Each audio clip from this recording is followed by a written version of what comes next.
예수님 이름으로 기도드립니다. 아멘. 할렐루야. 네.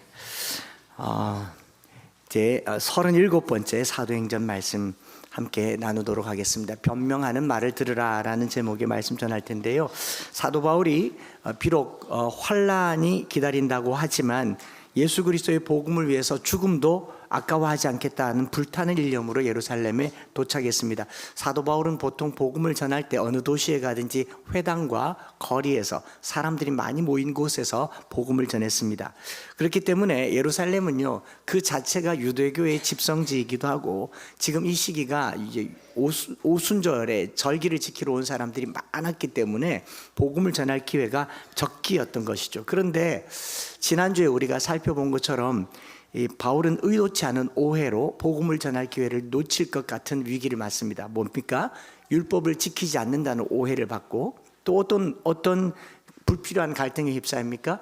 이방인을 데리고 성전에 들어갔다라는 그 오해를 받아서 이 큰 광기에 휩싸인 유대인들에게 떠밀려서 성전 밖으로 내쳐져서 이제 돌에 맞아서 죽을 지경이 된 거죠. 여러분, 아주 유순한 강아지도 자꾸 때리면 대듭니다. 그죠? 돌 던지면 소리 지르게 되는데 바울이 아무 소리도 못하고 그냥 밖으로 쫓겨나갑니다. 바울은 지금 자기 방어권을 하나도 사용하지 못한 채 성전 밖으로 끌려나가 소란한 사람들에 의해서 매를 맞고 돌에 맞고 있었습니다. 마침 예루살렘의 치안을 담당하는 천부장과 백부장들이 이 소요를 그치게 하고 내용을 들어보니까 12장 34절에 보면 어떤 이는 이런 말로 어떤 이는 저런 말로 소리치거늘 천부장이 소동으로 말미암아 진상을 알 수 없었다. 그러니까 이렇게 얘기하고 저렇게 얘기하는데 영문도 모르고 맞은 거죠.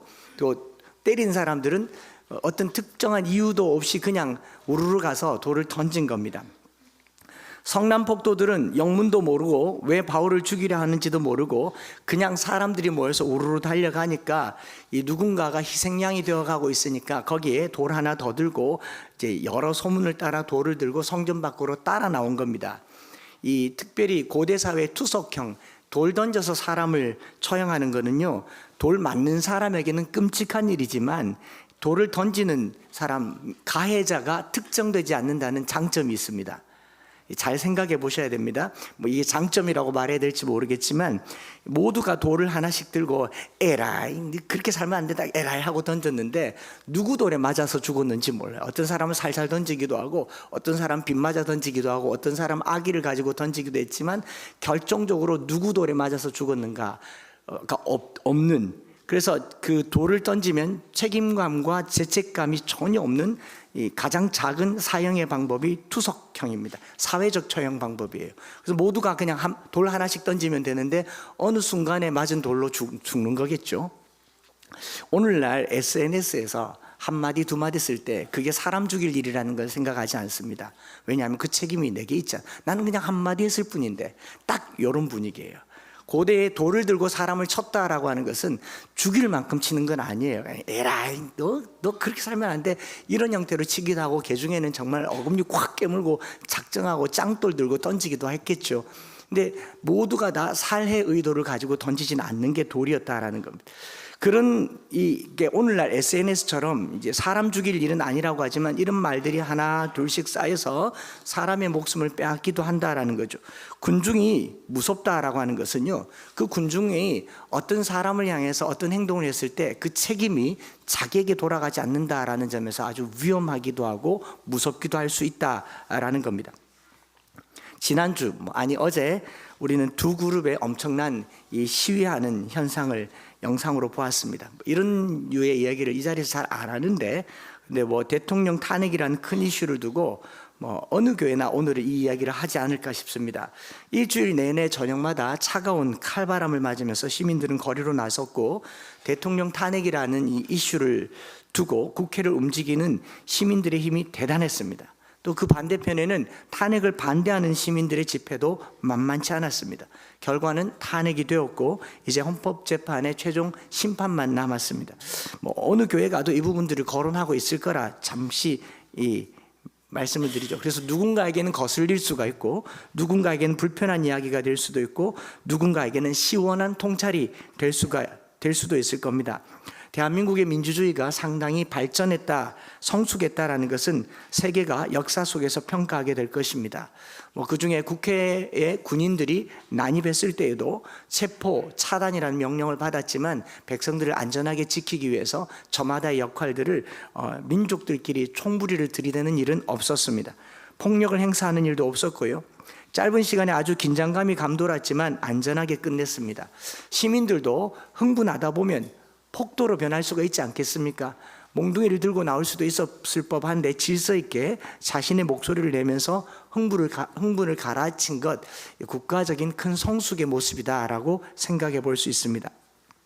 하지만 이 과정에서 자기 목소리를 내지 않은 사람들을 향한 분노, 왜 이 시기에 아무 말도 하지 않느냐? 왜 이 시기에는 SNS에 자기의 뜻을 피력하지 않느냐? 또는 서로 반대의 의견을 가진 사람들을 향한 분노가 더 컸던 한 주를 보낸 것 같아요. 목사님이라면 말씀을 하셔야 되지 않습니까? 목사님이라면 말해야 되지 않겠습니까? 심지어는 어떤 트로트 가수가 저는 가수지 정치인이 아닙니다 라는 말 한마디 했다가 그 가수 세계에서 그냥 매장당하는 이런 일들이 일어났을 때 우리는 길거리로 안 나갔을 뿐이지 여전히 분열과 분쟁의 소지가 있는 국가의 상황인 것 같습니다. 성경을 보니까 딱 마침 오늘 우리가 읽은 본문의 내용이 있죠. 마치 바울이 성전에 이방인을 데리고 들어가려고 했다는 오해를 받고 성전 밖으로 끌어내던 사람들의 분노에 필적할 만한 미움의 에너지가 지난 1, 2주간 동안 우리 대한민국을 감돌고 있었다는 것을 우리는 부인할 수 없습니다. 대통령을 향해서, 정당을 향해서 또는 야당을 향한 분노가 얼마나 컸는지 아주 위태로운 한 주를 보냈습니다. 대학생들을 포함해서 교수, 종교인, 의사들이 시국선언에 이어 길거리로 쏟아져 나온 시민들의 분노도 또한 컸습니다. 그럴 만도 했고요. 그 과정과 방법, 내용이 어떻든지 간에 우리는 저마다의 손에 돌을 들고 길거리로 나갔습니다. 2000년 전엔 손에 돌이 들렸고요. 2000년이 지난 지금은 우리 손에 촛불, 태극기, 플래카드 등 우리 손에 쥐어져 있는 것의 종류가 바뀌었을 뿐이지 마음에 올라오는 분노와 군중들 속에 누군가를 처단하고자 하는 열망이 아주 컸던 한 열흘을 보냈던 것 같습니다. 이거 지극히 개인적인 생각이니까 오해 없이 들으시기 바랍니다. 저는 야당, 여당 대표가 아닙니다. 그리고 그렇게 영향을 줄 만한 훌륭한 대형교회 목회자도 아닙니다. 탄핵이 결정이 나자 국회의사당 안은 오히려 침묵하고 조용한 가운데 한 사람 두 사람씩 자리를 떴고요. 예전과 다르게 박수를 친다거나 환호성을 지르는 모습은 없었습니다. 왜냐하면 이것은 승리했다는 내용이 아니기 때문입니다. 저는 이때 국회의사당에 있는 화면에 찍힌 모습들을 보면서요, 참 우리나라 정치인들 성숙했다. 그 자리에서 예전에는 서로 원하지 않은 결과를 나타내면 끌어내리고 반발하고 또는 이쪽에서는 박수치고 이겼다라고 하는데 이건 올림픽 경기가 아니지 않습니까? 이 국가의 수장이 탄핵당하는 상황에서 그 슬픔과 애도를 가지고 조용히 물러서는 사람들이 참 귀하게 보였습니다. 하지만 전 국민들, 길거리로 쏟아져 나온 국민들은 어땠습니까? 탄핵을 반대한 사람들은 그 반대를 반대하기 위해서 목소리를 더 높였고, 탄핵을 원하는 사람들은 마치 올림픽에서 금메달이라도 딴 것처럼 박수치고 환호성을 지르면서 아주 축제의 저녁을 보이는 것을 봤을 때 이거 정말 그분들 수고하신 분들에게는 너무 미안하고 죄송스러운 얘기인데 유감스러움을 표현할 수밖에 없습니다. 국정을 바로잡기 위해서 반드시 어떤 표현이든 해야 하는 일이라고 하지만 기뻐할 일은 아니지 않습니까? 누군가에게는 다행스러운 일일 수도 있고 아니면 결과적으로 불행한 일이 될 수 있지만 다만 국민으로서 이 되어진 일에 선출된 지도자의 직무를 정지시켰으면 이제 우리 모두가 더 성숙한 사람이 되어서 공동의 책임을 가지고 각자의 자리에서 최선을 다해 국격을 세우고 국가를 안정적으로 하는 일에 정부와 함께 성숙한 과제를 실현하는 저와 여러분들이 되었으면 좋겠습니다. 이런 표현은 국회의원 출마할 때 하면은 참 괜찮을 것 같은데 자, 문장을 담아둬야 될 것 같습니다. 다시 말하지만 기쁜 일이 아니더라고요. 저는 기쁘지 않았습니다. 어떤 형태로든 해외에 우리가 뽑은 선출직 대통령을 우리가 또 끌어내렸지 않습니까? 잘했든 잘못했든 간에 우리로서는 창피한 일이고 또 일어나지 말았어야 했고 또 스스로 책임감 있는 지도자라고 한다면 국가의 상황에 대한 정확한 판단과 객관적인 평가로 스스로 무게 있는 선택을 결정을 했었어야 하는데 끝끝내 자기 자리를 지키려고 했던 지도자와 그 자리를 끌어내려고 했던 백성들 사이의 이 갈등은 가히 보기 좋은 모습은 아니었고 성숙하진 않았습니다. 이제 결과가 났으니 최종 결과가 날 때까지 저와 여러분들은 이 연말에 성숙한 그리스도인으로, 성숙한 대한민국 국민으로 국격을 세우고 이 대한민국을 더 멋지게 만들어 가는 데 쓰임 받는 우리 모두가 되기를 축복합니다. 여기까지. 다시 성경으로 돌아가서요. 잘 안 하는 말을 했지 않습니까? 다시 성경으로 돌아가서 바울이 겪고 있는 이 일이 비슷하더라고요. 유대 민족들에게는 아주 민족적인 시위의 모습입니다. 왜냐하면 유대인들은 성전을 지키기 위해서 모든 에너지를 쓰던 백성들입니다. 왜냐하면 로마가 지배하던 이 이방 통치로부터 유일하게 종교적인 허락을 받은 순수성을 인정받는 곳이 예루살렘 성전입니다. 성전이고 이 성전을 얼마나 귀하게 여겼냐면 그들 역사 속에 총독 빌라도가 성전에 와서 보니까 예루살렘 성전이 우리가 보기에 예루살렘 예루살렘 그 거룩한 성아 라고 부를만 하지만 제사가 거행되던 곳이고 수많은 사람들이 분향하던 곳이에요. 그러니 냄새가 얼마나 나겠습니까? 짐승을 잡으면 그 피를 처리하고 또 다 태우고 난 재를 처리하는 과정에서 성전이 생각보다 깨끗하지가 않습니다.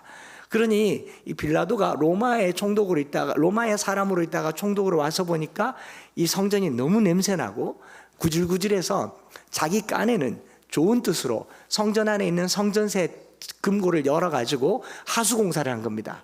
피가 흘러나가도록 물이 흘러나가도록 좋게 말해서 성전을 수리해 줬는데 이 이방인이 성전을 손댔다는 이유로 바나바라고 하는 사람이 봉기를 해서 열심당원이 그래서 예수님 대신 풀려난 그 바나바가 그 사람이거든요.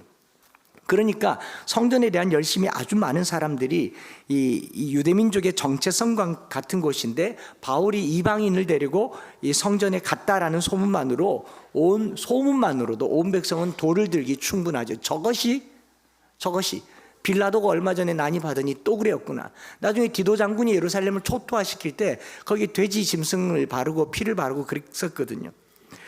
그러니까 이런 사람들로부터 시작해서 영문도 모른 채 돌을 들고 따라 나선 사람들도 있었고 이 지켜야 할 사람의 생명이 아니라 성전을 지키기 위해서 돌을 들어서 바울에게 쳤던 겁니다. 말씀드린 것처럼 이 돌로 사람을 칠 때는요 누구도 책임이 없습니다. 살살 던지는 사람, 죽을 만큼 세게 던지는 사람, 너무 힘껏 던져서 빗나가는 사람, 탁 던져 빗나갔네 아까워 뭐 이런 사람도 있었을 거예요. 다시 주워서 던지는 사람. 무수한 돌을 맞으면서 바울의 머리에는 어떤 생각이 들었겠습니까? 지금 내가 왜 맞고 있지?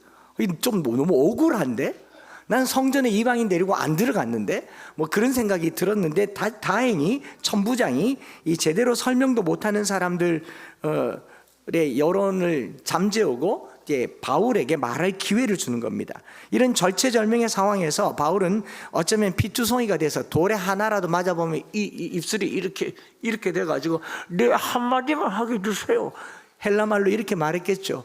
그래서 성경에는 히브리어로 말했다고 하는데 이 1세기 당시는 히브리어가 통용어가 아니고 히브리어는 이미 없어진 지 오래되었습니다. 구약 성경만 히브리어로 기록되어 있고 영어에는 아람익이라고 되어 있죠. 아람어로 바울이 이래가지고 여러 부형들이 내 말 좀 들어보세요 이렇게 말했을 겁니다. 그 말을 듣는 것도 불편했을 거예요. 그래서 그 바울이 자기의 변명을 들어보라라고 말했던 내용이 22장 1절부터 16절까지 내용인데 거기 보면은 여러 부형들아 내 변명을 들어보라. 이 변명이라고 하는 말이 아폴로기아라고 하는데 변호, 방어, 답변, 내 말 좀 들어보라는 거예요. 지금 내가 돌 맞을 이유가 없다. 나는 지금 이걸로 돌 맞아 죽기는 너무 아깝다. 나는 예루살렘에 복음을 전하러 왔는데 지금 이방인을 데리고 들어간 게 이 사람 이방인 내가 드로비모 데리고 안 들어갔다라고 말하면 될 일을 바울이요? 그러면 사람들이 아니었나? 아니면 말고 쏘리 그러고 가면 돼요.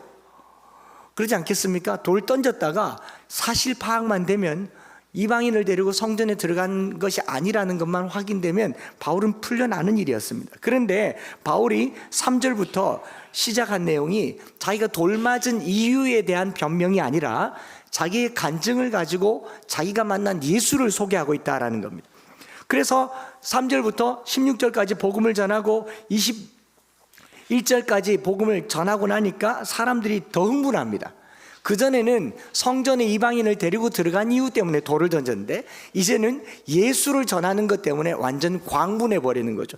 22절에 보면 이 말하는 것까지 그들이 듣다가 소리질러 이르되 이러한 자는 세상에서 없애버리자, 살려둘 자가 아니라, 그전에는 그냥 돌만 던졌는데 이제는 아예 죽여버리려고 소리를 지르고 있는 것이 바로 바울을 향한 반응인 거죠. 떠들며 옷을 벗어 던지고 티끌을 공중에 날렸다.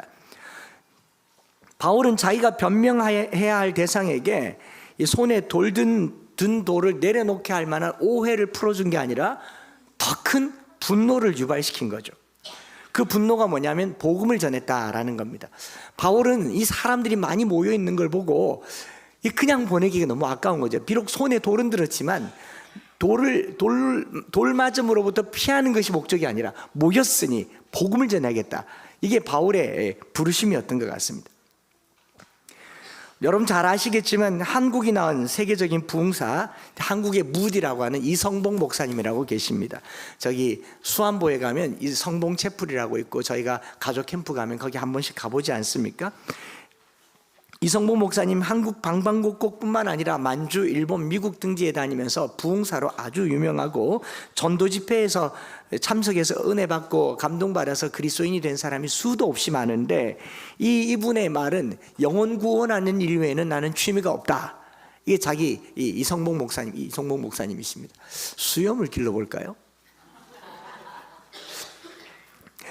연간 50회 이상 부흥회를 하면서 회개와 구원의 메시지를 전했고 늘 예수님과 동행한다라는 의미로 오른손을 주먹 쥐고 다녔어요. 왜 그렇게 주먹 쥐고 다녔더니 이 손은 주님 손 잡고 있기 때문에 늘 그렇게 다녔던 분입니다. 한 번은 이성봉 목사님의 딸이 결혼식을 했습니다.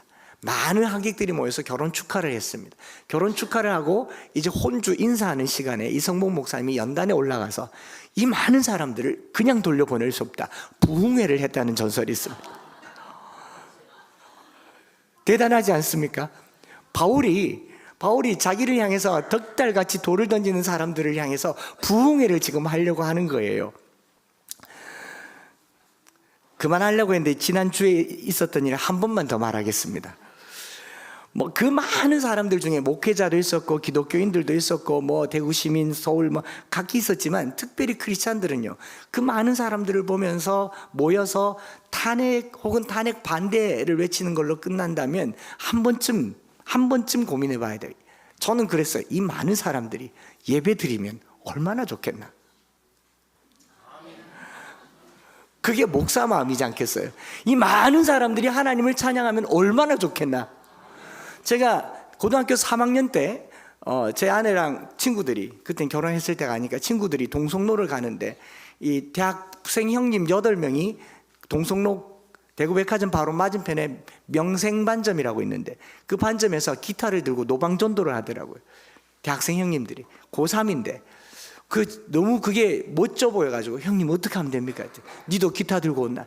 제가 그래서 그 길로 매주 토요일마다 20년 동안 거기서 노방전도를 했습니다. 매주 토요일 밤 9시부터 10시까지. 제가 그때 토요일마다 기도한 게 뭔지 아십니까? 하나님, 매주 토요일은 이 거리 끝에서 저 거리 끝까지 하나님을 찬양하는 백성들로 가득 채워 주시옵소서. 술 먹으러 나왔다가 찬양 소리 듣고 예수 만나게 해주십시오. 놀러 나왔다가 오늘 예수 믿고 내일 교회 가게 해주십시오.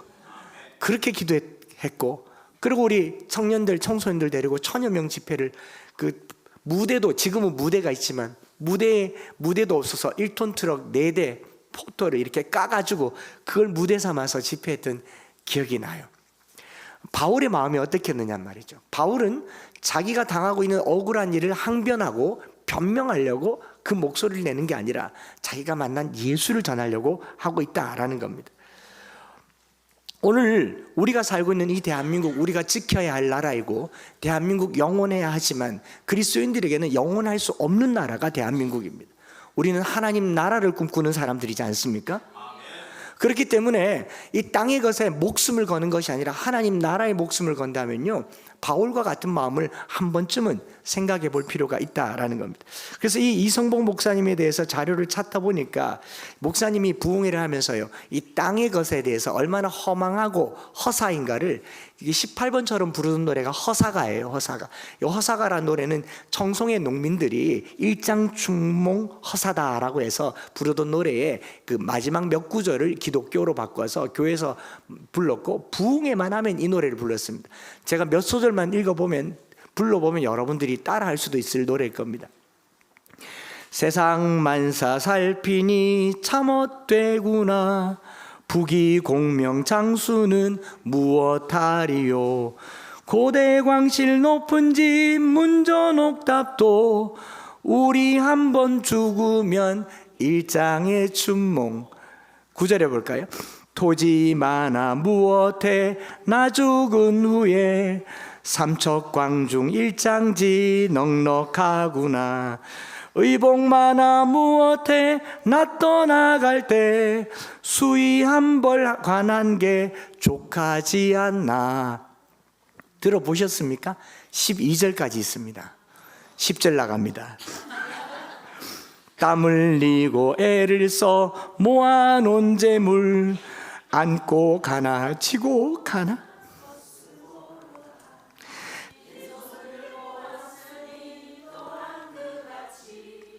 빈손. 11절 모든 육체 풀같이 썩어버리고 그의 영광 꽃같이 쇠잔하리라. 모든 학문 지식도 그러하리니 인간 일생 경영이 바람잡이뿐. 우리 희망 무엔가 뜬 세상 영화 분토같이 버리고 주님 천국 낙원 영광 중 평화의 세계 영원 무궁하도록 누리리로다. 성도들이 이 땅에서 추구해야 할 것은 하나님 나라입니다. 우리가 불의와 싸우고 정의를 세우고 그릇된 것을 바로잡아야 하지만 우리의 영원한 생명은 하나님 나라에 있다는 것을 잊지 마시기를 축복합니다. 국가적인 위기와 도탄의 상태에서 성도들이 어떤 행동을 하든 정당하고 바람직합니다. 그러나 거기에 너무 몰입해서 그리스도인의 사명을 땅의 국가로만 치부하지 말아야 할 것입니다.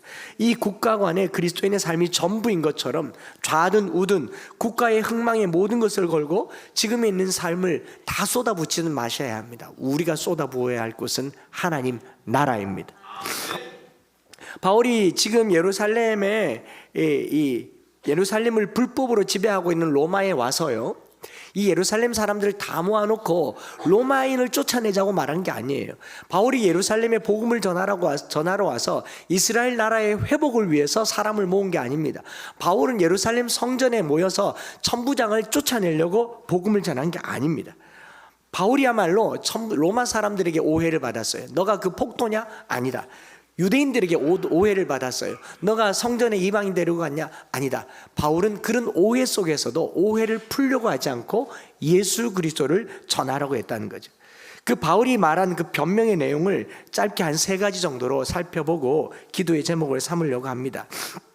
먼저 22장 3절에 보면 나는 유대인으로서 길리기아 다소에서 났고 이 성에서 자라 가말리엘의 문화에서 우리 조상들의 율법에 엄한 교훈을 받았고 오늘 너희 모든 사람처럼 하나님께 대하여 열심히 있는 자라.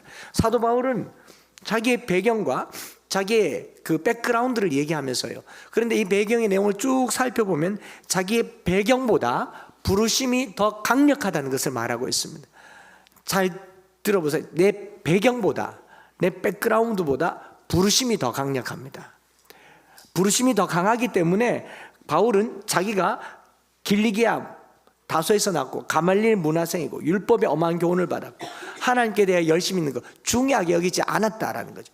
배경보다 강력한 부르심의 메인 성도들이 되시기를 바랍니다. 가끔 가다가 우리가 신앙생활할 때 저도 제 단대 신앙일 수도 있고 저희 어머님이 이제 예수님 믿으셨지만 단대신앙일 수도 있지만 이런 표현을 써요. 저는 단대신앙입니다. 저는 3대 4대 신앙입니다. 전 몇 대째 신앙생활합니다. 우리 집은 목회자 집안입니다 라고 얘기를 하는데, 이 바울은요 그게 중요하지 않았다는 거죠. 바울은 그의 신앙 경력이 얼마나 되었는지가 중요하지 않았고 예수를 만났다는 거예요. 그거면 충분하지 않아요. 우리 과거를 얘기하면서 누가 저보고 목사님 흙수저잖아요. 흙수저면 어떡해요? 말씀드렸잖아요. 틀어보면 금인지 은인지 모르잖아요. 흙인데 닦아봐야 알죠. 그리고 흙수저를 주님이 잡으면 그건 주님 손에 붙들린 수저죠. 금이면 어떻습니까? 또 하나만 더 말하자. 사람은 흙으로 만들었어요. 금은요 천국 가면 아스팔트입니다. 도로 포장재가 금이고요, 건물 외장재가 다이아몬드예요. 흙이야말로 하나님께 가장 가까워요. 흙수저 화이팅. 그런데 뭐 얘기하다가 바울은 자기가 길리기아 다소에서 낳고 유대인이고 히브리인이고 가말리엘 문화생이고 이 성에서 자랐고 하나님께 대해서 열심히 있는 거, 그것보다 훨씬 더 중요한 게 예수를 만났다는 거예요. 오늘 저와 여러분들이 예수를 만났다는 사실을 중요하게 여기는 우리 모두가 되기를 바랍니다. 그래서 뭐 가끔 제가 간증 집회를 가면 간증만 해달라고 그러더라고요. 간증이 이렇게 간증, 제가 진짜로 하고 싶은 간증은 제가 예수님을 만났다는 거죠.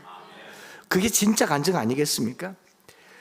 그래서 고린도전서 1장 22절부터 24절에 유대인은 표적을 구하고 헬라인은 지혜를 찾으나 우리는 십자가에 못 박힌 그리스도를 전하니 유대인에게는 거리끼는 것이요 이방인에게는 미련한 것이로되 오직 부르심을 받은 자들에게는 유대인이나 헬라인이나 그리스도는, 한번 따라합시다. 그리스도는 하나님의 능력이요 하나님의 지혜니라. 내가 얼마나 신학적인 배경이 있고 신앙적인 배경이 있고 히스토리가 있든지 간에 그리스도만이 우리에게 배경이 되고 그리스도만이 우리에게 능력이 되기를 축복합니다. 바울은 자신의 신분, 학력, 경력, 능력을 자기 배경으로 삼지 않아요. 그리스도만이 자기의 배경이라고 얘기하고 있죠. 예수 믿는 것을 최고의 가치로 여기시기를 축복합니다. 사실 우리가 그러지 못한 시기를 지나왔어요. 교회 안에 예수를 믿어도요 세상의 신분, 학력, 경력이 그대로 교회에 통용됐습니다. 저 사람은 박사고, 저 사람은 뭐 S대, 저 사람은 K대, 뭐 저 사람은 Y대, 뭐 교회 안에서도 아주 뭐 저희들 세대, 여러분 지금은 아니겠지만 저희들 세대 때 고등학교 딱 들어가면서 반이 떨어집니다. 왜 떨어집니까? 인문계 실업계로 아이들이, 실업계 다니는 아이들을 바라보는 눈빛에 의해서 교회들을 떠나게 됩니다. 대학 입학할 때 수도권 대학 들어가는 사람, 지방대학 들어가는 사람, 전문대 들어가는 사람 따라서 교회에 오는 발걸음의 무게감이 달라집니다. 대학 졸업하고 취업했는데 대기업 취업한 사람, 삼수, 사수, 취준생, 교회로 오는 거리가 달라집니다. 여러분 예수 믿는데 무엇이 중요합니까? 이젠 제대로 해볼게요. 무엇이 중요한디? 무엇이 중요한디? 교회는 예수를 만나는 것 외에는 일체 관심이 없어야 할 줄 믿습니다. 바울은 그걸 얘기하고 있어요. 그래서 고린도후서 5장 17절에 그런즉 누구든지 그리스도 안에 있으면 새로운 피조물이라 이전 것은 지나갔으니 보라 새 것이 되었도다. 저와 여러분들이 오늘 모두가 다 신비입니다. 신비 아세요? 새 겁니다. 새 거. 두 번째로 바울이 한 자기 변명을 보면요, 자기 열심보다 더 강력한 부르심이 있었다라고 얘기합니다. 예수 믿는 이 도를, 예수 믿는 사람들을 박해하고 죽이고 결박하여 옥에 넘기려고 하던 사도 바울의 열정은 대단했습니다. 그 자리에 돌을 들고 있는 사람들보다 어떻게 보면 더 특심 있고 열심 있는 열정적인 사람이었어요.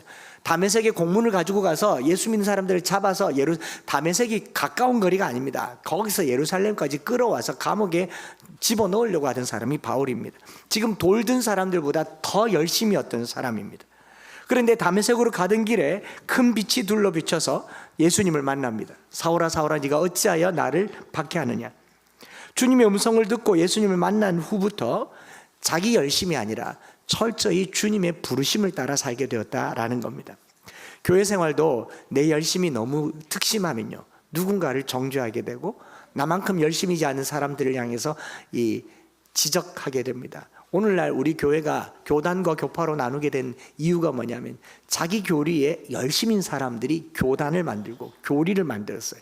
이거 아니면 구원이 없다라고 만들었어요. 물론 대체로 교집합이 되는 지역이 있기는 하지만 종교적인 열심이 아니라 부르심의 열심을 내시기 바랍니다. 그 부르심의 열심을 내면 부르심이 다를 수 있죠. 부르심이 다를 수 있는데 나랑 다른 사람들을 내 열심으로 정죄하지는 말아야 할 것입니다. 그래서 바울이 예수님의 음성을 듣고 나서 바로 22장 10절에 내가 이르되 주님 무엇을 하리이까? 주께서 이르시되 일어나 다메섹으로 들어가라. 네가 해야 할 모든 것을 거기서 누가 이르리라 말씀하시잖아요. 지금까지는 자기 열심으로 살았지만 이제는 부르심을 따라 사는 겁니다. 여기 이제 이전에 와서 이제 한 7주 이제 카운팅 더 못하겠는 숫자가 많아져가지고 한 2달 다 되어 가는데 여기 올 때는 다 열심으로 일을 했어요. 열심으로 일을 했으면 이제는요 이곳에 우리를 부르신 부르심을 따라가시기를 원합니다. 뭐 이렇게 정리도 하고 청소도 하고 수리도 하고 공사도 하고 설비도 하고 할 일들을 생각하면 열심히 막 불같이 생깁니다. 그러나 그 열심이 아니라 주님이 우리를 이곳에 부르신 부르심이 있을 겁니다. 이 매천동 지역을 향한 부르심이 있을 겁니다. 대구 땅을 향한 부르심이 있을 것입니다. 그 부르심을 깊이 생각하는 저와 여러분들 되기를 축복합니다. 그 다음 바울의 부르심은 어떤 부르심이냐? 배경을 뛰어넘는 부르심, 열심을 이기는 부르심, 그 다음에 환난을 이기는 부르심이다. 그렇게 생각해 봤어요. 바울은 고난 중에 위기가 있었고 그런 중에 변명하지 않았어요. 자기 변호를 충분히 할 수 있었는데 목숨 걸고 간증하는 모습을 통해서 알 수 있는 것은요, 하나님이 이미 바울을 부르셨을 때 환난과 핍박이 나를 기다리고 있다 그랬지 않습니까? 죽을 것도 불사하겠다고 말했지 않습니까? 그럼에도 불구하고 바울은 그 부르심이 더 강력했다라는 걸 아는 거죠. 로마서 8장 35절과 36절에 누가 우리를 그리스도의 사랑에서 끊으리요? 환난이나 곤고나 박해나 기근이나 적신이나 위험이나 칼이라. 기록된 바 우리가 종일 주를 위하여 죽임을 당하게 되며 도살당할 양같이 여김을 받았나이다 함과 같으니라. 바울은 이미 예수 믿는 사람들이 어떤 삶에 처할지를 알고 있습니다. 환난, 곤고, 박해, 기근, 적신, 위험, 칼, 종일 주를 위하여 죽임 당하게 되는 게 바울의 이야기뿐만 아니라 우리 이야기입니다. 큰일 났네요. 여러분들도 그런 일을 당하게 될 줄 믿습니다. 아멘하기 어렵죠. 이건 바울의 이야기가 아니에요. 목회자 선교사만의 이야기가 아닙니다. 모든 그리스도인들은 죄악이 관영한 세상에 살면요, 환난, 곤고, 박해, 기근, 적신, 위험, 칼. 그래서 이런 일이 예수 믿고 나서 나타나면요, 한번 따라합시다. 당연하다. 그럴 줄 알았다. 어금니 꽉 깨물자. 그거 당연한 일이에요. 당연한 일. 여러분 신앙을 가져서 잘 되는 종교는요, 절에 계십니다.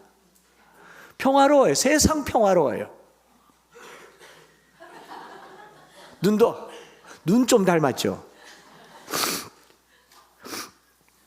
바울이 계속해서 말합니다. 8장 37절부터 9절에 그러나 이 모든 일에 우리를 사랑하시는 이로 말미암아 우리가 넉넉히 이기느니라. 내가 확신하노니 사망이나 생명이나 천사들이나 권세자들이나 현재일이나 장래일이나 능력이나 높음이나 깊음이나 다른 어떤 피조물이라도 우리를 우리 주 그리스도 예수 안에 있는 하나님의 사랑에서 끊을 수 없으리라. 이걸 통해서 비로소 알게 된 로마서 8장 28절, 롬파리팔 잘 알잖아요. 많이 오해하시길래 좀 말씀드리려고 하는 거예요. 롬파리팔, 우리가 알거니와 하나님을 사랑하는 자 곧 그의 뜻대로 부르심을 받은 자들에게는 모든 것이 합력하여 선을 이루느니라. 이걸 사람들이 전화위복, 뒤로 자빠져도 코 안 깨지고 복권 로또 당첨된다 뭐 이런 생각하시는 분, 하나님의 백성들은 뭘 해도 잘 된다고 생각하시면 땡입니다. 땡. 부르심을 입은 자들은요, 누구나 할 것 없이 고난을 당합니다. 하나님의 부르심에 처한 사람들은 누구나 할 것 없이 고통과 가난과 기근과 핍박과 사망에 처할 수도 있습니다. 그런데 합력하여 선을 이룬단 말은 뭐냐면 우리가 그와 함께 영광을 받기 위하여 고난도 받아야 할 것이니라. 고난을 통해서 받는다는 거예요. 고난을 통해서. 로마서 8장 전체가 들려주는 메시지는 우리를 부르신 하나님의 사랑이 고난을 통해서 결국 이기게 된다. 고난이 없다가 아니에요. 고난이 있다. 이제 각오하세요. 신앙생활하면요 되게 힘듭니다.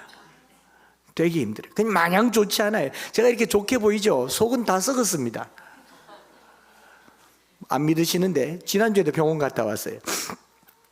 예수님을 믿게 되는 순간 우리는 고난을 각오해야 됩니다. 가난도 불사해야 됩니다. 이 목회자 선교사들에게만 요청되는 게 아니고 예수 믿고 땅에 산다는 것 자체가 고난입니다. 환난 중에도 믿음이 흔들리지 않을 각오를 하는 것이 바울의 메시지인 것이죠. 말씀을 마무리하겠습니다. 바울은 자신의 신분, 학력, 배경으로 똘똘 뭉친 열정적인 사람이었어요. 자기 열심이 고집이 되어서 타인을 붙잡아 감옥에 넣고 돌을 던지는 사람이었습니다. 그런데 이 바울이 예수님을 만났습니다. 예수님을 만나서 그 부르심을 깨닫게 된 거예요. 오늘 우리의 삶을 송두리째 바꿔놓는 게 한 가지가 있다면 예수를 만나는 겁니다. 예수를 만나시기 바랍니다. 이 예수를 만난 부르심이 사명이 되었고요. 바울의 간증을 따라서 이 3절부터 16절까지를 다시 표현화시켜 보면 이런 거예요. 나는 유대인입니다. 나는 애국자입니다. 나는 율법에 투철한 열심을 가지고 있습니다. 나는 스데반이 죽을 때 돌 던지는 사람들의 옷을 지키던 사람이었습니다. 나는 다메섹에 예수 믿는 사람들을 박해하러 가던 사람입니다. 그런데 나는 예수를 만났습니다. 오늘 제가 전하려고 하는 메시지는 이거예요. 우리가 지금 어떤 삶에 처했든지 간에 어떤 환경에 처했든지 간에 2000년 전에 이 땅에 오신 예수를 만나시기 바랍니다. 예수를 만나는 것이 내 인생을 송두리째 바꾸는 기적이 되는 것입니다. 그래서 바울이 하는 말이 이거예요. 내가 예수를 만났다. 내가 예수를 만났다. 그렇게 미워하고 박해하던 예수를 내가 만났다. 이 만남을 가진 사람은 박해가 두렵지 않습니다. 자기가 가진 것을 내려놓는 것이 두렵지 않습니다. 그러나 나는 지금 사명자가 되었다라는 겁니다. 이 말을 유대인들에게 하는 거예요. 너희도 유대인이고 너희도 애국자들이고 너희도 예수 믿는 사람들을 박해하던 사람 아닌가. 나와 함께 예수 믿자. 이 돌맞을 소리를 하는 겁니다. 그런데 오늘 우리가 이 이야기를 성탄절에 할 수 있기를 바랍니다. 내가 만난 예수님 마냥 좋지만은 않을 거예요. 힘들고 괴롭지만 이 예수님이 내 인생을 바꾸어 놓았다. 예수 믿는 것에 후회가 없으려면요, 내 신분, 정체성, 배경, 열심 모든 것을 나를 부르신 주님의 뜻을 위하여서 사는 것입니다. 역경을 어떻게 이겼느냐, 고난을 어떻게 극복했느냐가 아니라 변나명룡 이런 거 하니까 사람들이 저더러 어떻게 그 외로운 순간을, 어려운 순간을 잘 버티셨습니까?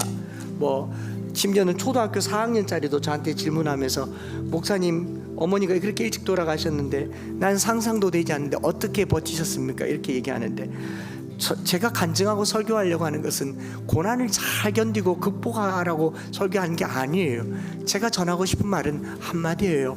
말씀이신 하나님을 만난다. 하나님이 내 안에 오셨다라는 거죠.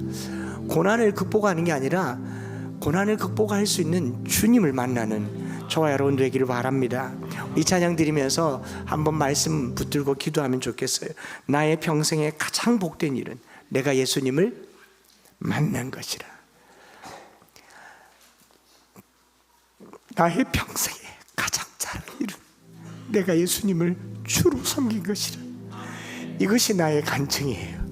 살림살이가 좀 나아졌다? 아닙니다. 교회가 좀 좋아졌다?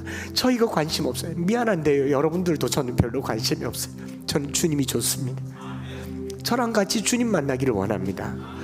그러니 그 주님을 바라보면서요, 이 성탄의 절기에 주님 우리 집에 오시옵소서, 우리 가정에 오시옵소서, 같이 기도하는 마음으로 찬양 드리겠습니다.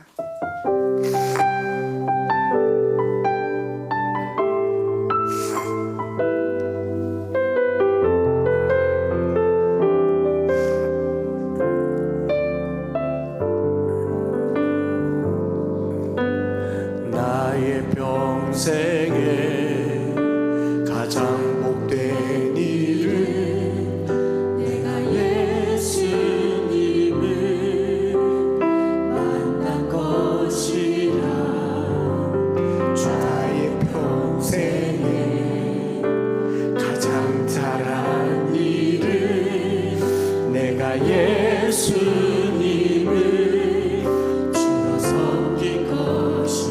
세상 살 동안 이 세상 살 동안 내가 걷는 길이 때론 험하여서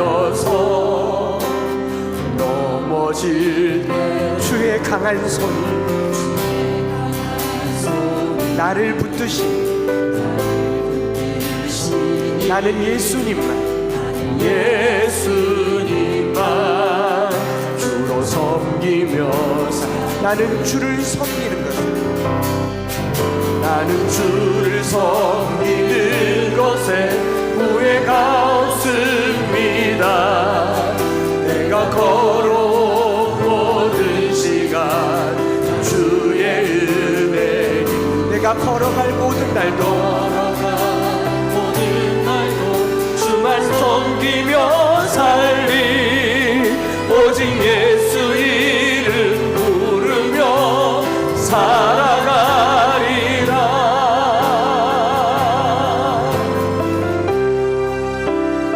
여러분 신앙생활하면서 내가 뭔가 좀 부족하다 생각한다면요, 우리를 부르신 주님을 생각하세요. 내 열심히 좀 과하다 생각하거든 주님의 부르심을 생각하세요. 삶이 고통스럽다 생각하시면 고난을 이기는 부르심을 생각하면서요, 주님 섬기는 거 너무 좋습니다. 주를 위해 사는 거 내 생애 최고의 축복입니다. 우리 그런 고백을 하면서 이 세상 살 동안 내가 걷는 길이 찬양하겠습니다. 이 세상 살 동안 내가 걷는 길이 때론 험하여서 넘어질 때도 주의 강한 손이 나를 붙드시니 나는 예수님만 주로 섬기며 살리. 나는 주를 섬기는 것을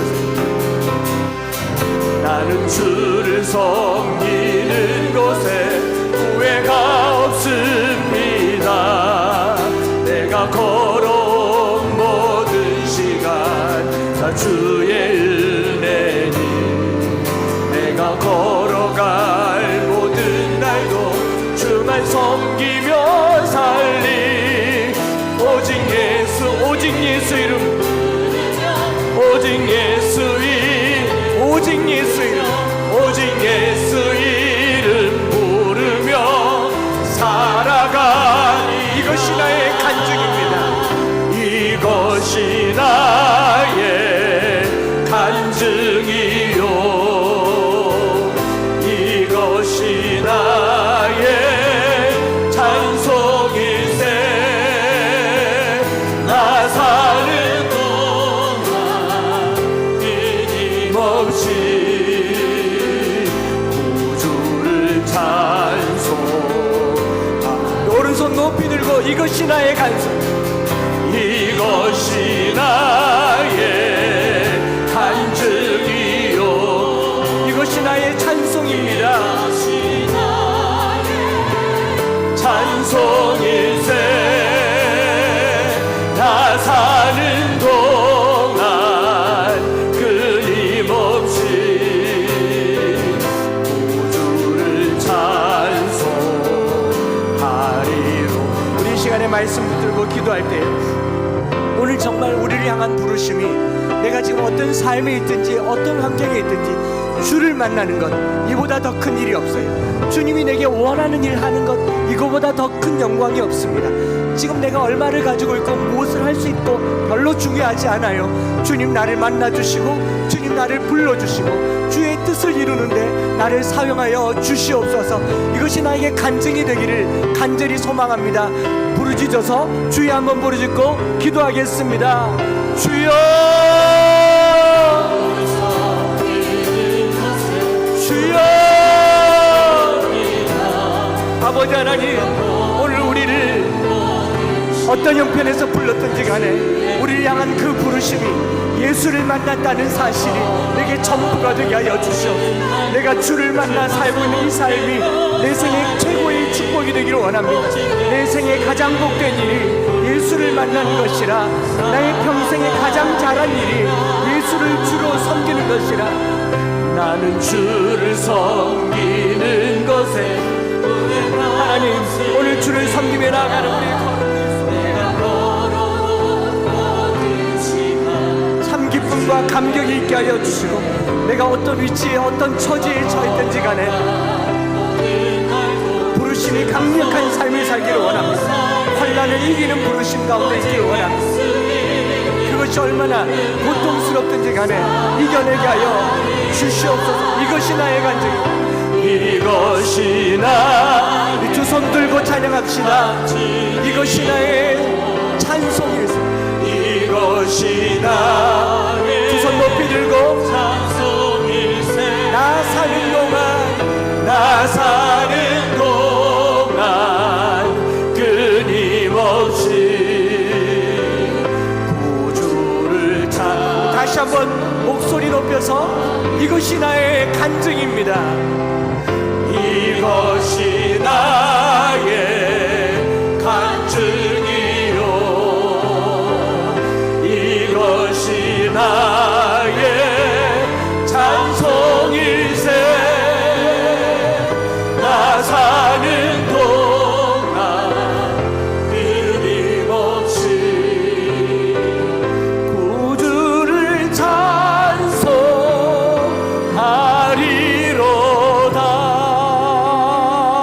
찬송하리로다. 살아계신 하나님 아버지, 여러 부형들아 나의 변명하는 소리를 들으라. 이것이 어찌 변명일 수 있겠습니까? 이것이 어찌 설명일 수 있겠습니까? 바울의 이 간증처럼 우리도 주를 만난 간증이 있기를 원합니다. 우리의 삶의 지금 모습이 어떻게 되었다가 아니라 주를 만났다가 간증이 되게 하여 주옵소서. 주를 만나고 난 후에 우리의 삶은 배경도 중요하지 않고 내 열정도 중요하지 않고 내가 지금 겪고 있는 환난도 중요하지 않아 주님이 중요한 삶이 되게 하여 주시옵소서. 2000년 전에 이 땅에 오신 주님, 다시 오실 주님을 간절히 사모하는 동안 주님을 만나고자 하는 그 뜨거움으로 이 겨울을 보내게 하여 주시옵소서. 이 한 주간 동안 우리나라가 여러 어려움 가운데 있겠지만 성도들이 각자의 삶의 자리에서 본분을 다하게 하여 주시고, 많은 판단과 평가와 언어들은 줄이고 기도하게 하여 주시고, 우리를 다스리시고 우리를 하나님 나라로 이끌어 가실 주님의 부르심을 향하여 살아가는 한 주가 되게 하여 주시옵소서. 주님 앞에 물질을 구별하여 드렸습니다. 우리의 11조와 감사헌금, 주일 예물, 선교헌금, 비전헌금들을 드렸습니다. 우리의 연약한 중에도 하나님께 마음과 정성을 다하여 드렸사오니 땅에 사는 동안 더 많은 주의 일을 감당하게 하여 주시고, 흩어 구제하며 선한 일을 감당하기 부족하지 않도록 성도들의 가정에 하늘 문을 열어 주시옵소서. 구주 예수 그리스도의 크신 은혜와 아버지 하나님의 변함없으신 사랑하심과 성령 하나님 위로교통 충만 역사하심이 오늘 우리가 주를 만난 이것이 기가 막힌 간증이 되어서 만나는 사람들에게 사람이 모인 곳마다 내가 만난 예수를 전하고 증거하고 그들을 주님께로 이끌어드리기를 소망하는 사랑하는 모든 형제자매들 위해 이제로부터 영원토록 함께 있을지어다. 아멘.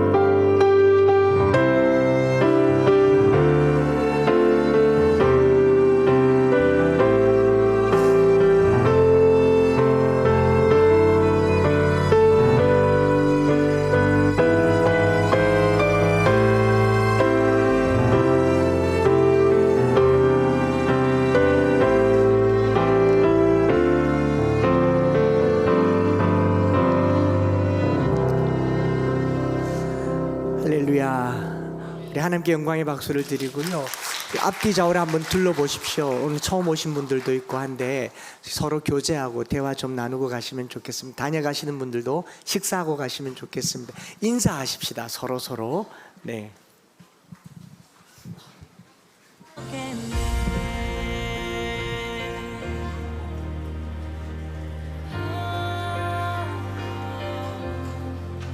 주